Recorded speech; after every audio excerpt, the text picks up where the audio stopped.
പുരുഷന്മാരിൽ ഏറ്റവും അധികം കണ്ടുവരുന്ന ഒരു ബുദ്ധിമുട്ടാണ് ബിനൈൻ പ്രോസ്ട്രേറ്റിക് ഹൈപ്പർട്രോഫി അഥവാ പ്രോസ്ട്രേറ്റ് ഗ്രന്ഥിയിൽ ഉണ്ടാകുന്ന ഒരു വീക്ക്നെസ് അല്ലെങ്കിൽ നീർക്കെട്ട് എന്നൊക്കെ പറയാം.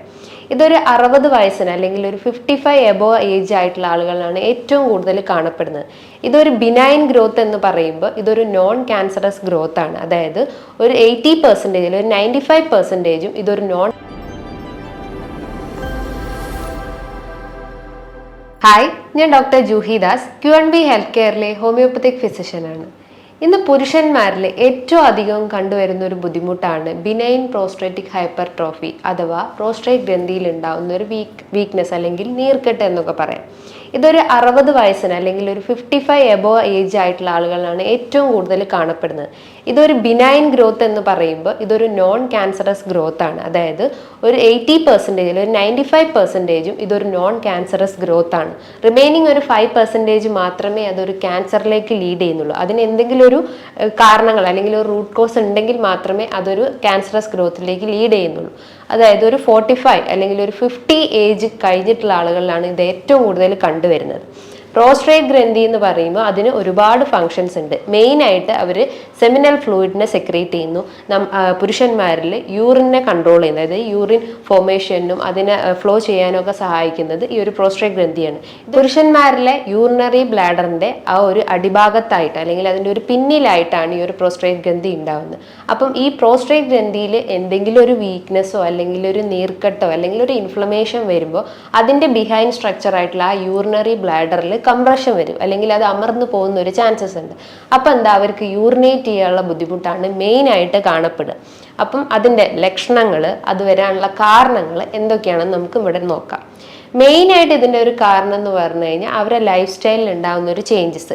പക്ഷേ ഇതൊരു 60 വയസ്സിന് മുകളിലാണ് ഏറ്റവും കൂടുതൽ കാണപ്പെടുന്നത്. അതായത് ഒരു ഏജിങ്, നമ്മൾ കൂടുതലായിട്ടും വയസ്സായി വരുമ്പോഴാണ് ഇത് ഏറ്റവും കൂടുതൽ കാണപ്പെടുന്നത്.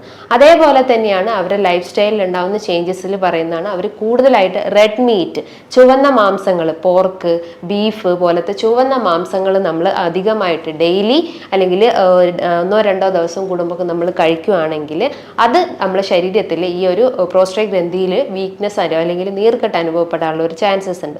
അതേപോലെ തന്നെയാണ് അവർ പാൽ ഉൽപ്പന്നങ്ങൾ അമിതമായിട്ട് എടുക്കുക. അതായത് പാലൊഴിച്ച ചായ, പാലൊഴിച്ച കാപ്പിയൊക്കെ ഡെയിലി ഒരു 2-3 ഗ്ലാസ്സൊക്കെ കുടിക്കുകയാണെങ്കിലും ഇങ്ങനെ ഒരു നീർക്കെട്ട് വരാനുള്ള ഒരു ചാൻസസ് ഉണ്ട്. അതേപോലെ തന്നെയാണ് കൂടുതലായിട്ടും എരിവേറിയ ഭക്ഷണങ്ങൾ കഴിക്കുമ്പോൾ, സ്പൈസി ഫുഡ് ഐറ്റംസ്, അതായത് കൂടുതൽ മസാലാസ് ചേർത്തിട്ടുള്ള ഈ പുറത്തുനിന്നൊക്കെ നമ്മൾ അജിനാമോട്ടോ ഒക്കെ അടങ്ങിയിട്ടുള്ള ഭക്ഷണങ്ങൾ കൂടുതലായിട്ട് കഴിക്കുകയാണെങ്കിൽ അത് നമ്മുടെ ശരീരത്തിൽ അസിഡിറ്റി പ്രശ്നങ്ങൾ ഉണ്ടാക്കും. കൂടാതെ തന്നെ പുരുഷന്മാരിൽ ഈ ഒരു പ്രോസ്ട്രേറ്റ് ഗ്രന്ഥിയിൽ നീർക്കെട്ട് ഉണ്ടാക്കാനുള്ള ഒരു ചാൻസസ് ഉണ്ട്. അതേപോലെ തന്നെയാണ് നമ്മൾ അമിതമായിട്ട് അല്ലെങ്കിൽ അവർ അമിതമായിട്ട് ഷുഗർ കണ്ടന്റ് അടങ്ങിയിട്ടുള്ള ഭക്ഷണങ്ങൾ എടുക്കാൻ ശ്രമിക്കുന്നത്. അതായത് പുറത്തുനിന്ന് വാങ്ങിക്കുന്ന bakery items, biscuit, cake, pastry പോലത്തെ ഷുഗർ കണ്ടന്റ് കൂടുതലായിട്ട് അല്ലെങ്കിൽ കലോറി കൂട്ടുന്ന രീതിയിലുള്ള ഭക്ഷണങ്ങൾ നമ്മൾ കൂടുതലായിട്ട് എടുക്കുകയാണെങ്കിലും ഈ ഒരു പ്രോസ്ട്രേറ്റ് ഗ്രന്ഥിയിൽ വീക്ക്നെസ് ഉണ്ടാക്കുക അല്ലെങ്കിൽ ഒരു നീർക്കെട്ട് ഉണ്ടാക്കാനുള്ള ഒരു ചാൻസസ് ഉണ്ട്. അതേപോലെ തന്നെയാണ് നമ്മൾ വൈറ്റ് ബ്രെഡ് ഇതിൻ്റെ ഒരു മെയിൻ ട്രിഗറിങ് ഫാക്ടറായിട്ട് വർക്ക് ചെയ്യുന്നു. അതേപോലെ തന്നെയാണ് നമ്മൾ ബാക്ക് മസിൽസിനൊന്നും എക്സസൈസ് ഒന്നും കൊടുത്തിട്ടില്ലെങ്കിൽ, ചെറിയ രീതിയിലുള്ള ബാക്ക് എക്സസൈസ് ഒക്കെ കൊടുത്തു കഴിഞ്ഞാലും ഇത്തരം നീർക്കെട്ടിനൊക്കെ നമുക്ക് കൺട്രോൾ ചെയ്യാൻ പറ്റും. അപ്പോൾ ഒരു സെഡൻഡറി ലൈഫ് സ്റ്റൈലും ഇതിൻ്റെ ഒരു കോസായിട്ട് നമുക്ക് പറയാം. അതായത് നമ്മൾ കൂടുതലായിട്ടും ഈ ഫാസ്റ്റ് ഫുഡിനെയും അല്ലെങ്കിൽ TV, ഗാഡ്ജറ്റ്സ്, മൊബൈൽ ഫോൺസിനെയൊക്കെ ഡിപ്പെൻഡ് ചെയ്തിട്ട് ഒരു റൂമിൽ നമ്മൾ ഒതുങ്ങി കൂടുകയാണെങ്കിലും അതുമൂലം നമ്മുടെ ശരീരത്തിൽ ഈ കലോറി ഒന്നും ബേൺ ഔട്ട് ആവും, അത് അടിഞ്ഞുകൂടിയിട്ട് കൊഴുപ്പ് രൂപത്തിലൊക്കെ അടിഞ്ഞുകൂടിയിട്ട് ഫാറ്റി ലിവർ പ്രശ്നങ്ങളൊക്കെ ഉണ്ടാക്കാനുള്ളൊരു ചാൻസസ് ഉണ്ട്. സോ സെഡൻഡറി ലൈഫ് സ്റ്റൈൽ ഇതിൻ്റെ ഒരു മെയിൻ ഫാക്ടറായിട്ട് വർക്ക് ചെയ്യുന്നു. ഇനി ഇതിൻ്റെ ലക്ഷണങ്ങൾ എന്തൊക്കെയാണെന്ന് നമുക്ക് ഇവിടെ നോക്കാം. മെയിനായിട്ട് അവർക്ക് യൂറിനേറ്റ് ചെയ്യുന്ന പ്രശ്നങ്ങൾ ഉണ്ടാകുന്നു. യൂറിനേറ്റ് ചെയ്യുന്ന പ്രശ്നങ്ങൾ എന്ന് പറയുമ്പോൾ ലോവർ യൂറിനറി ട്രാക്റ്റിലേക്കുള്ള പ്രശ്നങ്ങളാണ് മെയിനായിട്ട് ഉണ്ടാവുക. അതായത് ചിലർക്ക് യൂറിനേറ്റ് ചെയ്ത് കഴിഞ്ഞാലും ആ ഒരു ഫുൾനെസ് അല്ലെങ്കിൽ ഒരു കംപ്ലീറ്റ് ഫീലിംഗ് ഉണ്ടാവുന്നില്ല. ബ്ലാഡറിൻ്റെ അകത്ത് പിന്നെയും യൂറിൻ കെട്ടിക്കിടക്കുന്ന പോലത്തെ ഒരു ഫീലിംഗ് ഉണ്ടാവുന്നു. ചിലർക്ക് യൂറിനേറ്റ് ചെയ്യുമ്പോൾ അല്ലെങ്കിൽ യൂറിൻ്റെ ആ ഒരു ഫ്ലോ വളരെ വീക്കായിട്ട് തോന്നുന്നു, അല്ലെങ്കിൽ ഒരു വീക്ക് സ്ട്രീം എന്നൊക്കെ പറയാം. അതായത് നൂല് പോലെയൊക്കെ യൂറിനേറ്റ് ചെയ്യുന്ന പോലത്തെ ഫീലിംഗ് ഉണ്ടാവുന്നു. ചിലർക്ക് യൂറിനേറ്റ് ചെയ്യുമ്പോൾ അത് കംപ്ലീറ്റ് ആയിട്ട് യൂറിനേറ്റ് ചെയ്യുന്നതിന് പകരം ഒരു ഡ്രോപ്പ് ആയിട്ട് യൂറിനേറ്റ് ചെയ്യുന്ന പ്രശ്നങ്ങൾ ഉണ്ടാവുന്നു. ഈ ഒരു യൂറിനറി പ്രശ്നങ്ങൾ മെയിൻലി നൈറ്റിലാണ് ഏറ്റവും കൂടുതൽ അഗ്രവേറ്റ് ചെയ്യുന്നത്. അതായത് അവർക്ക് ഇടയ്ക്കിടയ്ക്ക് ടോയ്ലറ്റിൽ പോകേണ്ട ഒരു ബുദ്ധിമുട്ട് വരുന്നു. മെയിൻലി ഷുഗർ പേഷ്യൻസ് ആണെങ്കിൽ അവർക്ക് ഈ ഒരു അസുഖം കൂടി ഉണ്ടെങ്കിൽ അവർക്ക് എന്തായാലും ഇത് ചാൻസസ്, അതായത് ഈ ഒരു സിംറ്റംസ് അഗ്രവേറ്റ് ചെയ്യാനുള്ള ഒരു ചാൻസസേ ഉള്ളൂ. അത് മെയിൻലി നൈറ്റിലാണ് ഇത് ഏറ്റവും കൂടുതൽ അഗ്രവേറ്റ് ചെയ്യുന്നത്. ചിലർക്ക് ശക്തമായിട്ടുള്ള നടുവേദന അനുഭവപ്പെടാനുള്ള ഒരു ചാൻസസ് ഉണ്ട്. അതേപോലെ തന്നെ ചിലർക്ക് യൂറിനേറ്റ് ചെയ്യുമ്പോൾ വേദന അനുഭവപ്പെടാം, അല്ലെങ്കിൽ യൂറിനേറ്റ് ചെയ്യുമ്പോൾ ഒരു പുകച്ചിൽ പോലെയൊക്കെ പറയുന്നത് കേട്ടിട്ടുണ്ട്. അതേപോലെ തന്നെയാണ് ഈ ബ്ലാഡറിൽ ഉണ്ടാകുന്ന ഡിസ്ഫങ്ഷൻ മൂലമാണ്, അല്ലെങ്കിൽ പ്രോസ്റ്റേറ്റ് ഗ്രന്ഥിയിൽ ഉണ്ടാകുന്ന നീർക്കെട്ട് മൂലം ബ്ലാഡർ കംപ്രസ് ആവുന്നു, അല്ലെങ്കിൽ യൂറേത്രൽ ട്യൂബ് കംപ്രസ് ആകുമ്പോൾ നമുക്ക് യൂറിനറി സിംറ്റംസ് ആണ് മെയിൻലി കാണിക്കുന്നത്. അപ്പം ബ്ലാഡറിൽ ഇങ്ങനെ യൂറിൻ കെട്ടിക്കിടന്നാലും അത് ഇൻഫെക്ഷൻസിലേക്ക് ലീഡ് ചെയ്യും. അതായത് സിസ്റ്റൈറ്റിസ് പോലത്തെ പ്രശ്നങ്ങൾ ഉണ്ടാകുന്നു. സിസ്റ്റൈറ്റിസ് എന്ന് പറയുമ്പം അത് ബ്ലാഡർ ഓഫ് ഇൻഫ്ലമേഷൻ, അല്ലെങ്കിൽ ബ്ലാഡറിന്റെ ഒരു നീർക്കെട്ടിനെയാണ് സിസ്റ്റൈറ്റിസ് എന്ന് പറയുന്നത്. അപ്പൊ യൂറിൻ അവിടെ കെട്ടിക്കിടന്നു കഴിഞ്ഞാൽ ഇത്തരം ഇൻഫെക്ഷൻസ് വരാനുള്ള ഒരു ചാൻസസ് ഉണ്ട്. അതേപോലെ തന്നെയാണ് യൂറിനറി ട്രാക്ട് ഇൻഫെക്ഷൻ, അതായത് മൂത്രക്കടച്ചിലിന്റെ പ്രശ്നങ്ങൾ ഉണ്ടാകുന്നു. ചിലർക്ക് യൂറിനേറ്റ് ചെയ്യുമ്പോൾ വേദന അനുഭവപ്പെടുന്നു. എത്ര വെള്ളം കുടിച്ചു കഴിഞ്ഞാലും ആ ഒരു ഇൻഫെക്ഷൻസ് കുറയാത്തൊരു പ്രശ്നം വരുന്നു. അതേപോലെ തന്നെയാണ് സെക്ഷൽ കംപ്ലൈൻസ് ഉണ്ടാകുന്നു. കാരണം സെമിനൽ ഫ്ലൂയിഡ് ഈ ഒരു പ്രോസ്റ്റേറ്റ് ഗ്രന്ഥി ഉൽപ്പാദിപ്പിക്കുന്നു എന്ന് പറയുന്നു. അപ്പോൾ സെക്ഷൽ റിലേറ്റ് ചെയ്തിട്ടുള്ള പ്രശ്നങ്ങൾ ഉണ്ടാകുന്നു, അതായത് ഇൻഫെർട്ടിലിറ്റി പ്രശ്നങ്ങളൊക്കെ പുരുഷന്മാരിൽ നിന്ന് വർദ്ധിച്ചു വരികയാണ്. മറ്റ് ചിലർക്ക് മൂത്രം ഒഴിക്കുമ്പം വേദന അനുഭവപ്പെടുന്നു. അതോടൊപ്പം തന്നെ രക്തം വരുന്നത് കാണാം, അതായത് ഹെമറ്റൂറിയ എന്നൊരു കണ്ടീഷൻ ഉണ്ടാകുന്നു. മറ്റു ചിലർക്കാണെങ്കിൽ ഈ ബ്ലാഡറിൽ ഒരു യൂറിൻ കെട്ടിക്കിടന്നിട്ട് ഇൻഫെക്ഷൻസ് ഉണ്ടാകുന്നു. അതുമൂലം അത് കിഡ്നീനെ ബാധിക്കുന്നു. കിഡ്നീൻ്റെ അകത്ത് യൂറിൻ പ്രോപ്പറായിട്ട് ഫിൽറ്റർ ചെയ്യാത്ത അവസ്ഥ വരുമ്പോൾ അത് സ്റ്റോൺ ഫോർമേഷനിലേക്ക് പോകുന്നു, അതായത് കിഡ്നി സ്റ്റോണിലേക്ക് പോകുന്നു. അതുമൂലം കിഡ്നി ഫെയിലിയറിലേക്കും ലീഡ് ചെയ്യാനുള്ള ഒരു ചാൻസസ് ഉണ്ട്. സോ ഇങ്ങനെ യൂറിൻ പ്രോപ്പറായിട്ട് പാസ് ഔട്ട് ആയിട്ടില്ലെങ്കിൽ, യൂറിൻ ഫ്ലോ നടന്നിട്ടില്ലെങ്കിൽ ഇത്തരം കോംപ്ലിക്കേഷൻസും ഈ ഒരു പ്രോസ്റ്റേറ്റ് ഗ്രന്ഥിൻ്റെ നീർക്കെട്ടിൽ വരാനുള്ളൊരു ചാൻസസ് ഉണ്ട്. അതോടൊപ്പം തന്നെ ചില ആളുകൾ പറയാറുണ്ട് ശരീരമാകം വീക്ക്നെസ് അനുഭവപ്പെടുന്നു, ഒരു ബലക്ഷയം ഉണ്ടാവുന്നു. അതോടൊപ്പം തന്നെ രാത്രി കാലങ്ങളിൽ പനി അനുഭവപ്പെടുന്നുണ്ട്. അതേപോലെ തന്നെ ജോയിൻസ് എന്നൊക്കെ ഒരു വേദന അനുഭവപ്പെടുന്നു. ഇത്തരം ലക്ഷണങ്ങൾ, അല്ലെങ്കിൽ ഇത്രയും കോംപ്ലിക്കേറ്റഡ് സ്റ്റേജിലോട്ടൊക്കെ പോയി കഴിഞ്ഞാൽ നമ്മൾ എത്രയും പെട്ടെന്ന് തന്നെ ഒരു ഡോക്ടറെ കണ്ടിട്ട് അതിനൊരു മെഡിസിൻസ് സ്റ്റാർട്ട് ചെയ്യേണ്ടതാണ്. ഇനിയിപ്പം ഈ ഒരു പ്രോസ്ട്രേറ്റിൻ്റെ ഈ ഒരു ഇൻഫെക്ഷൻസ് വന്നു കഴിഞ്ഞാൽ അവർ ചെയ്യേണ്ട ടെസ്റ്റുകൾ, അല്ലെങ്കിൽ എന്തൊക്കെ സ്കാനിങ് ആണ് ഇന്ന് അവൈലബിൾ എന്ന് നോക്കാം. മെയിനായിട്ട് അവർക്കൊരു യൂറിൻ ടെസ്റ്റ് ചെയ്യാം. യൂറിൻ ടെസ്റ്റ് ചെയ്യുമ്പോൾ അതിൻ്റെ അകത്ത് പസ് സെൽസോ അല്ലെങ്കിൽ എന്തെങ്കിലും ഇൻഫെക്ഷൻസ് ഉണ്ടോ എന്നൊക്കെ അറിയാൻ പറ്റും. അതിൽ എപ്പിത്തീലിയൽ സെൽസ്, RBC, ബാക്ടീരിയ ഒക്കെ പ്രസൻ്റ് ആണോ എന്നൊക്കെ ആ ഒരു യൂറിൻ ടെസ്റ്റിലൂടെ അറിയാൻ പറ്റുന്നത്. ഇനി ഏത് ബാക്ടീരിയ അല്ലെങ്കിൽ യൂറിനറി ഇൻഫെക്ഷൻസ് ഉള്ള ആളുകളാണെങ്കിൽ ഏത് ബാക്ടീരിയ ആണ് എന്നറിയാൻ വേണ്ടിയിട്ട് യൂറിൻ കൾച്ചർ ചെയ്യുന്നതും നല്ലതാണ്.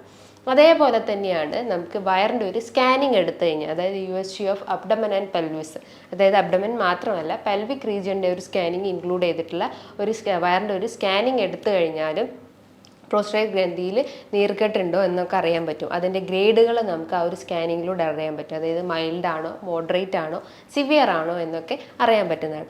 നോർമലി ഈ ഒരു പേഷ്യൻസ് വന്നു കഴിഞ്ഞാൽ, ഈ ഇങ്ങനത്തെ പ്രോസ്റ്റേറ്റിൻ്റെ പ്രശ്നങ്ങളുള്ള ആളുകൾ വന്നു കഴിഞ്ഞാൽ ആദ്യം തന്നെ അവരൊരു ഡിജിറ്റൽ റെക്ടൽ എക്സാമിനേഷൻ, അതായത് മലദ്വാരത്തിൻ്റെ ഒരു എക്സാമിനേഷൻ തന്നെയാണ് ആദ്യമേ ചെയ്യുക. അതിനുശേഷം എന്തെങ്കിലും ഗ്രോത്തോ എക്സ്ട്രാ ഗ്രോത്തോ ഒക്കെ ഉണ്ടെങ്കിലാണ് നമ്മൾ സ്കാനിങ്ങിലും യൂറിനിലേക്കൊക്കെ സെൻഡ് ചെയ്യുന്നത്.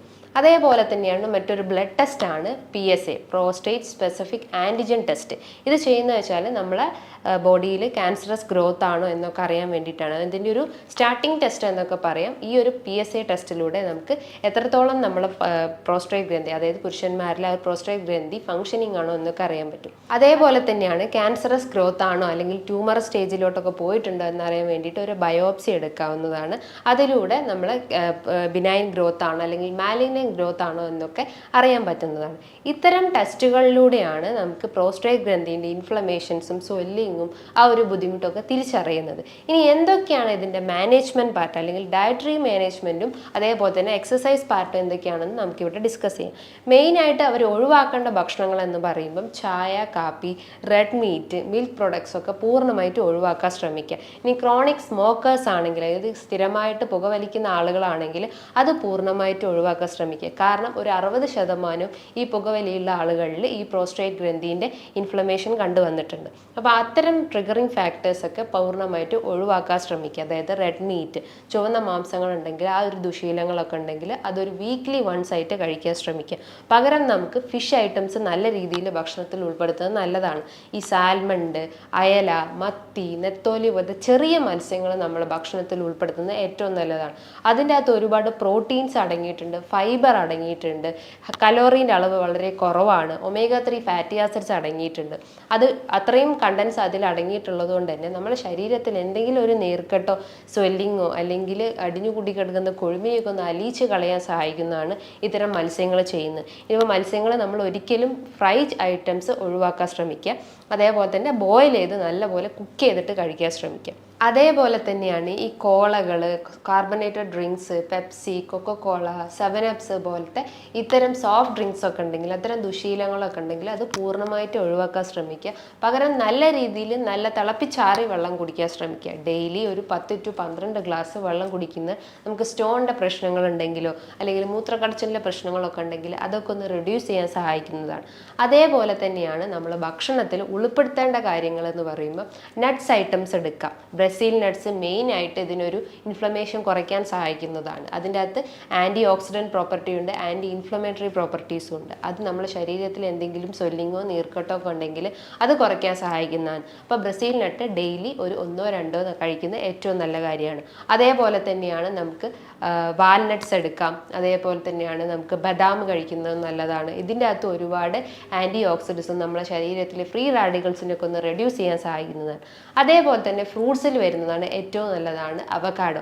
അവകാഡോൻ്റെ അകത്ത് ഒരുപാട് നല്ല വിറ്റമിൻസും മിനറൽസും ഒക്കെ അടങ്ങിയിട്ടുണ്ട്. അത് നമ്മളെ പുരുഷന്മാരിൽ ആ ഒരു പ്രോസ്റ്റേറ്റ് ഗ്രന്ഥിൻ്റെ നീർക്കെട്ടിനെയൊക്കെ കുറയ്ക്കാൻ സഹായിക്കുന്നതാണ്. അതേപോലെ തന്നെയാണ് നമ്മൾ ചായയോ കാപ്പിയോ കുടിക്കാൻ, എന്നും ചായ കാപ്പിയൊക്കെ അഡിക്റ്റഡ് ആയിട്ടുള്ള ആളുകളാണെങ്കിൽ അവർക്ക് ഗ്രീൻ ടീ പ്രിഫർ ചെയ്യാം. അതിൻ്റെ അകത്തും ഒരുപാട് ആൻറ്റി ഇൻഫ്ലമേറ്ററി പ്രോപ്പർട്ടീസ് ഉണ്ട്. ഇനിയിപ്പോൾ ശരീരത്തിൽ എന്തെങ്കിലും നീർക്കെട്ടുകളോ അല്ലെങ്കിൽ ജോയിൻസിനൊക്കെ വേദനയൊക്കെ ഉള്ള ആളുകളാണെങ്കിൽ അവർ ഗ്രീൻ ടീ പ്രിഫർ ചെയ്യുന്നത് ഏറ്റവും നല്ല കാര്യമാണ്. ഇനിയിപ്പോൾ ഫ്രൂട്ട്സിൻ്റെ കേസ് നോക്കുകയാണെങ്കിൽ അവർക്ക് അനാർ അല്ലെങ്കിൽ പൊമോഗ്രാനൈറ്റ് ഒക്കെ രക്തത്തിൻ്റെ അളവ് കൂട്ടാനും അല്ലെങ്കിൽ വീക്ക്നെസ് പ്രശ്നങ്ങളുണ്ടെങ്കിൽ ജോയിൻസിനൊക്കെ വേദന ഉണ്ടെങ്കിൽ അതിനൊക്കെ ഒന്ന് ബൂസ്റ്റപ്പ് ചെയ്യാൻ സഹായിക്കുന്നതാണ് ഈ അനാർ. അപ്പോൾ ഡെയിലി അല്ലെങ്കിൽ ഒരു 1-2 ദിവസങ്ങൾ ഇടവിട്ട ദിവസങ്ങളിലൊക്കെ നമുക്ക് അനാർ കഴിക്കുന്നത് നല്ലതാണ്. അത് നമുക്ക് നമ്മുടെ സാലഡ്സിൻ്റെ അകത്ത്, അതായത് നമുക്ക് കേർഡിൻ്റെ അകത്തൊക്കെ മിക്സ് ചെയ്തിട്ട് കുറച്ച് ഫ്രൂട്ട്സും വെജിറ്റബിൾസും ഒക്കെ മിക്സ് ചെയ്ത് കഴിക്കുന്നത് ഏറ്റവും നല്ല കാര്യമാണ്.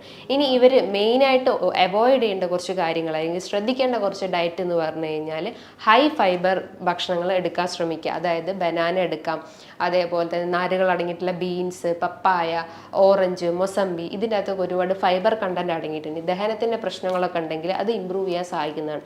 അതേപോലെ തന്നെയാണ് കലോറി റിച്ച് ആയിട്ടുള്ള ഭക്ഷണങ്ങൾ പൂർണ്ണമായിട്ട് ഒഴിവാക്കാൻ ശ്രമിക്കുക.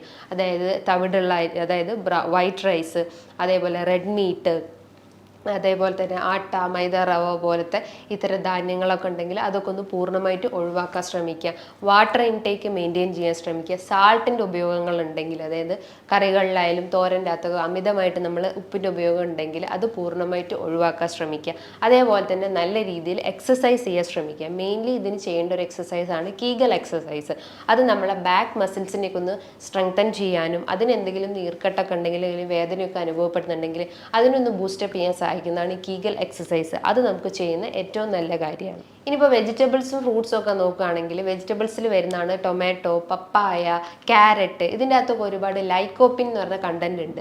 ഈ കണ്ടന്റ് നമ്മുടെ ശരീരത്തിൽ ഒരു ആൻറ്റി ഇൻഫ്ലമേറ്ററി പ്രോപ്പർട്ടി ആയിട്ടാണ് വർക്ക് ചെയ്യുന്നത്. അതായത് എന്തെങ്കിലും സ്വെല്ലിങ്ങോ നീർക്കെട്ടോ ഒക്കെ ഉണ്ടെങ്കിൽ അത് കുറയ്ക്കാൻ സഹായിക്കുന്നതാണ്. ഇനിയിപ്പോൾ നമുക്ക് ചിലർ ചോദിക്കും, പംകിൻ സീഡ്സ് ഒക്കെ പ്രോസ്റ്റേറ്റ് ഗ്രന്ഥിൻ്റെ പ്രശ്നമുള്ള ആളുകൾക്ക് എടുക്കാൻ പറ്റുമോ? പംകിൻ സീഡ്സ് നമുക്ക് ഡെയിലി എടുക്കുന്നതുകൊണ്ട് കുഴപ്പമൊന്നുമില്ല.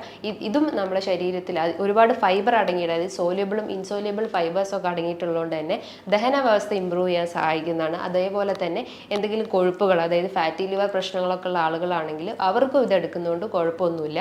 അത് നമുക്ക് വെള്ളത്തിലിട്ട് കുതിർത്ത് കഴിക്കാം, അല്ലെങ്കിൽ അത് പൊടിച്ചിട്ട് പൊടി രൂപത്തിൽ നമുക്ക് കഴിക്കുന്നതാണ്. അതേപോലെ തന്നെയാണ് ഫ്രൂട്ട്സിൻ്റെ അകത്ത് നോക്കുമ്പോൾ നമുക്ക് തണ്ണിമത്തൻ എടുക്കാം, പേരക്ക, മുന്തിരി, പപ്പായ. ഇതിൻ്റെ അകത്തും ഒരുപാട് ഫൈബർ അടങ്ങിയിട്ടുള്ളത് തന്നെ നമുക്ക് ആ ബോഡിയിൽ ഉണ്ടാവുന്ന വാട്ടർ കണ്ടന്റിനെ മെയിൻറ്റെയിൻ ചെയ്യാനും ദഹന വ്യവസ്ഥ ഇമ്പ്രൂവ് ചെയ്യാനും നമുക്ക് യൂറിൻ എന്തെങ്കിലും പ്രശ്നങ്ങളുണ്ടെങ്കിൽ അതൊക്കെ ഒന്ന് കൺട്രോൾ ചെയ്യാൻ സഹായിക്കുന്നതാണ്. അപ്പോൾ ഈ പറഞ്ഞിട്ടുള്ള ഒരു ഡയറ്ററി മാനേജ്മെൻറ്റ് നമ്മൾ ഫോക്കസ് ചെയ്ത് കഴിഞ്ഞാൽ, അല്ലെങ്കിൽ പുരുഷന്മാർ മെയിനായിട്ട് ഇത്തരം കാര്യങ്ങളൊക്കെ ഒന്ന് മെയിനായിട്ട് ശ്രദ്ധിച്ചു കഴിഞ്ഞാൽ അവർക്ക് ഇത്തരം അസുഖങ്ങളൊക്കെ ഒന്ന് പൂർണ്ണമായിട്ടും മാറ്റിയെടുക്കാവുന്നതാണ്.